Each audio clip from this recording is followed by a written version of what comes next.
ঠিক আমি এই মুহূর্তে যুক্ত হয়েছি টাঙ্গাইলের মধুপুর থেকে। আপনাদের জানিয়ে রাখি এই গতকাল এই টাঙ্গাইলের মধুপুরে যে লালমাটির অঞ্চল রয়েছে সেই লালমাটি অঞ্চলের একটি বৃহত্তর ইউনিয়নের নাম হচ্ছে কুড়াগাছা ইউনিয়ন। এই কুড়াগাছা ইউনিয়নের একটি গ্রামের নাম হচ্ছে ধরাটি বা নয়নপুর। সেই ধরাটি এবং নয়নপুরের মাঝখানে এই একটি আদিবাসী গারো পরিবার দীর্ঘদিন ধরে এই প্রায় ৫ বছর ধরে রাবার বাগানের একটি পাশে ঠাঁই করে একটি জীবন ধারণের জন্য ঠাঁই পেয়েছে। সে ঠাঁই হিসাবে তারা ৫ বছর ধরে বসবাস করছে। এখানে হাঁস মুরগি পালন করে তাদের জীবন জীবিকার জন্য দিনমজুরি কাজ করে তাদের সংসার চলে। গতকাল রাবার বাগান থেকে এই মানে মানে ঠিক রাবার বাগান কর্তৃপক্ষ তাদের এই যে মাথা গোঁজার ঠাঁইটুকু একটা ঘর দেবে, সেই ঘরটি তারা ভেঙে দিয়েছে এবং ঠিক আদিবাসীরা জানিয়েছে যে তাদের এই যে মানে ঘর তৈরি যে নির্মাণ সামগ্রী সেগুলা তারা গাড়ি দিয়ে নিয়ে গেছে। আমরা ঠিক এই বিষয়ে একটু কথা বলবো এই ভুক্তভোগী পরিবারের কাছে, যে আমরা জানতে চাবো আসলে কি হয়েছে ঘটনাটা। ঠিক আপনি আমাদের একটু জানাবেন। আমগর গঠন হয়েছে কালকে একটা এই গঠন হয়েছে, ঘর ভাঙ্গা নিয়ে গেছে। আর মনে করো যে আমার খাট টিন সব কিছু নিয়ে গেছে, আর খুঁটি মুটি নিয়ে গেছে। আর মনে করো টাকা ৬০,০০০ টাকা নিয়ে গেছে। এই ২০ দিন হয়, ১ টাকা ৬০,০০০ টাকাতে নিয়ে গেছে। এই নেওয়ার পরে আমার এই কালকে আইয়া একটা সময় এই ঘর বাড়ি ভাঙচুর করছে। যেমনটি বলছিলেন এই ভুক্তভোগী পরিবারের একজন সদস্য, আমরা জানতে চাবো এই পরিবারের একজন পুরুষ সদস্যের কাছে আপনি জানাবেন বিষয়টা। কালকে একটার সময় আমি মিস্ত্রি নাগাইছি। মিস্ত্রি নাগানোর পর মিস্ত্রি খাওয়া দাওয়ার আগেই ওরা হামলা দিয়া গাড়ি ঘোড়া নিয়ে ৩-৪টা গাড়ি আইনা আমার গড্ডা হামলা দিয়ে ভেঙে নিয়ে গেছে। খাট টিন ওরা সব তুলে নিয়ে গেছে। আর গাছগাছালি সব কেটে গেছে। আপনি দেখেন খুঁড়ি মুড়ি ব্যক্তি নিয়ে গেছে। কি কি ভাঙছে? খুঁড়ি ভাঙছে, গাছ কাটছে। দেখুন ফলের গাছ ১০০ গাছ কাটছে। আম কাঁঠাল আপনি দেখেন, আপনি দেখা ৮১ গাছ, সাদা গাছ আপনি গুইনা দেখেন। ঠিক আমরা একটু কথা বলবো আজকের এই যে এই দরাটি পূর্বপাড়া গ্রামের যে বাসিন্দা রয়েছেন, এই মান্দি নারী রয়েছে, তারা এই ঘটনাটা কিভাবে জানেন সে বিষয়টা আমরা একটু জানার চেষ্টা করব। দিদি আপনি আমাদের যদি একটু বলেন। আমি তো জানি না, আমি তো ফাঁকে আসিলাম। কি শুনছেন আপনি? আমি শুনছি করলে আমার ভাইয়ের ঘর বাড়ি ভাঙছে, এইটা দেখতে জন্য কে আমেছি। ভাঙছে? রবার বাগানের রাবার বাগানে ভাঙলো কিভাবে? হ্যাঁ। এই এখানে আসিল, এই জন্য ঘর বাড়ি কেমনে কি বাংলো এটা তো আমি বলবার পারতেছি না। এ বলবে। মানে ঠিক তিনি যেটি বলছিলেন তার ভাইয়ের বাড়ি ভাঙছে এই খবর শুনে তিনি এসেছেন। আমরা কথা বলবো আরেকজন এই গারো আদিবাসী যিনি তার প্রতিবেশী আত্মীয়। আপনি আমাদের যদি একটু বলেন। জি, আমি যতটুক জানি আজকে আমি এই বিষয়টা জানতে পাই। কিন্তু কালকে এই ঘটনা ঘটেছে। কালকে ১টার সময়। তো এখানে তারা ৫-৭ বছর ধরে আছে এখানে। তো এখানে তারা এই জমিটা কিন্তু ক্রয় করা জমি।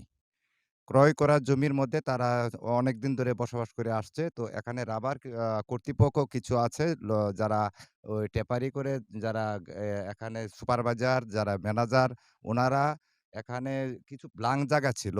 ওই ব্ল্যাঙ্ক জায়গাগুলোতে তারা বলতেছে এখানে সবজি-টবজি আবাদ করে খান। তো এখানে আর বাড়ায়েন না, একটু রাবার-টাবার দেখে রাইখেন। তো এই পর্যন্ত আমি জানি দাদা। তো এখানে কালকে ভাঙচুর হয়েছে। তবে একটা মর্মান্তিক দুর্ঘটনা। খুবই দুঃখজনক বিষয়টা। আমি মনে করি।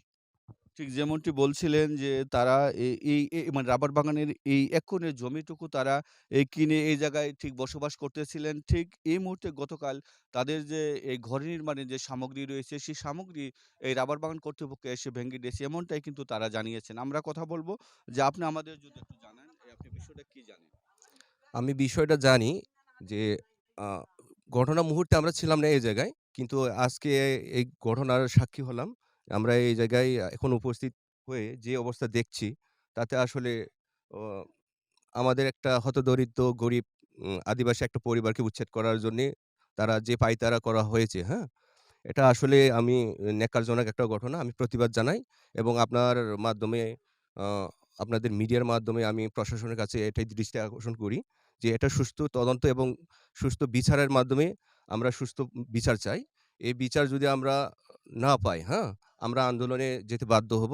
ইতিমধ্যে আমাদের বিভিন্ন ছাত্র সংগঠন থেকে আমাদের সাথে যোগাযোগ করছেন যে সুস্থ তদন্তের মাধ্যমে আমরা যদি সঠিক বিচার না পাই, তাহলে আমাদের আদিবাসী ছাত্র জনতা নিয়ে আমরা আন্দোলনে নামবো। ঠিক তিনি যেমনটি বলছিলেন যে এই একটি হতদরিদ্র আদিবাসী পরিবার সেটা এই জায়গায় এই দীর্ঘ ৫ বছর মানে যাবৎ তারা ঠাঁই হিসাবে বসবাস করছে। তাদের এই যে ক্ষতি হয়েছে সেই ক্ষতিপূরণ দাবি কিন্তু উনি করেছেন। আমরা কথা বলবো এখন মানে ঠিক মানে এই এলাকার একজন জনপ্রতিনিধি যে মানে যিনি মেম্বার রয়েছেন অর্চনা নকরেক, আমরা আপনার সাথে একটু কথা বলবো। ঠিক আমরা একটু কথা বলবো এই মানে মানে ঠিক এই এলাকার যে একজন জনপ্রতিনিধি অর্চনা নকরেক। আপনি আমাদের এই বিষয়টা যদি একটু জানান। এই বিষয়ে গতকাল মনে হয় ঘটনা ঘটছে নাকি? আমিও সঠিক জানি না। আমি মাত্র কিছুক্ষণ আগে ফেসবুকে যখন পাইলাম যে এ এই আমাদের এলাকায় যে ঘর ভাঙা হয়েছে। আমি শোনার পরে আমি যে কিছুক্ষণ আগে শোনার পরে আমি এইমাত্র আসলাম। বিস্তারিত আমি এখনো ঠিক বুঝি না আরকি, জানিও না আরকি। মানে ঠিক আমরা এখন ঘুরে দেখবো যে যে এলাকায় ঘরটি ভাঙছে এই মানে ঘর মানে নির্মাণ মানে করার যে এই যে মানে যে সামগ্রী সেই জায়গাগুলো আপনাদের একটু দেখানোর চেষ্টা করব। যে এইটা হচ্ছে মূলত তার এই ৫ বছর ধরে থাকার যে ঠাঁই, সেই ঠাঁইটুকু এই মানে সেই ঠাঁইটুকু ওই যে মানে এই এই মা মা মা মা তিনি এই বাড়িতেই এই তার পরিবার পরিজন নিয়ে দীর্ঘ ৫ বছর যাবৎ বসবাস করে। তাদের এই পরিবারের লোকসংখ্যা বেড়ে যাওয়ার কারণে এই ঘর নির্মাণের জন্য যে আসবাবপত্র রয়েছে সে আসবাবপত্রগুলো এই রেডি করে গতকাল কিন্তু এই তারা তার এই ঘরের পাশেই যে গড় দিতেছিল সেই তার বাড়ির পাশে যে এই বিভিন্ন ফলের গাছ ছিল, ছোট, ছোট আম গাছ, কাঁঠাল গাছ এবং বিভিন্ন ফলের যে গাছগুলো ছিল সেই মানে সেই কাজগুলো এই ভুক্তভোগী পরিবার বলছে যে বন বিভাগের লোক এই রাবার বাগানের লোকজন এসে তারা এই মানে তাদের যে নির্মাণ সামগ্রী সেগুলা তাদের ট্রাক্টর করে নিয়ে গেছে এবং তার বাড়ির পাশে যে এই ফলজ মানে ঠিক এবং বনজ যে গাছপালাগুলো ছিল সেগুলা কিন্তু তারা মানে কেটেছে। এমনটাই কিন্তু এই পরিবার জানিয়েছে। তারা আপনাদের জানিয়ে রাখি যে আজকে কিন্তু এই ঘটনার খবর এই পেয়ে এই মধুপুর উপজেলা নির্বাহী কর্মকর্তা জুবাইর হোসেন, মধুপুর থানার অফিসার্স ইনচার্জ জাফর ইকবাল এবং প্রকল্প বাস্তবায়ন কর্মকর্তা রাজীব আল রানা এবং এই রাবার বাগানের যে মধুপুরের যে জোনাল অফিসার রয়েছে ইসমাইল হোসেন, ওনারা কিন্তু এই ঘটনার খবর শুনে দ্রুত মানে এই ঘটনাস্থলে চলে আসছেন।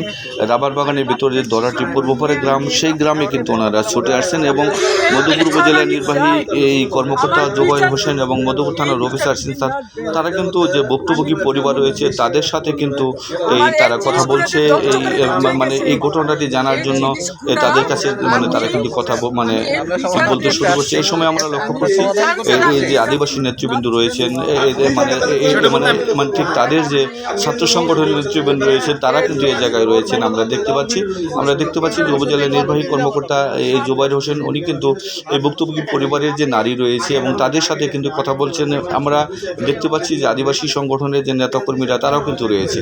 এই মানে মানে এই ঘটনা শোনার পর কিন্তু মধুপুর উপজেলা নির্বাহী কর্মকর্তা এবং প্রশাসনের যারা রয়েছেন তারা কিন্তু সমবেদনা জ্ঞাপন করছেন এবং প্রশাসনের পক্ষ থেকে এই যে ক্ষতিগ্রস্ত পরিবার এই পরিবারকে কিন্তু মধুপুর উপজেলা নির্বাহী কর্মকর্তা ২ বান্ডিল ঢেউটিন এবং নগদ ৬,০০০ টাকা দেওয়ার এই মানে ঘোষণা দিয়েছেন।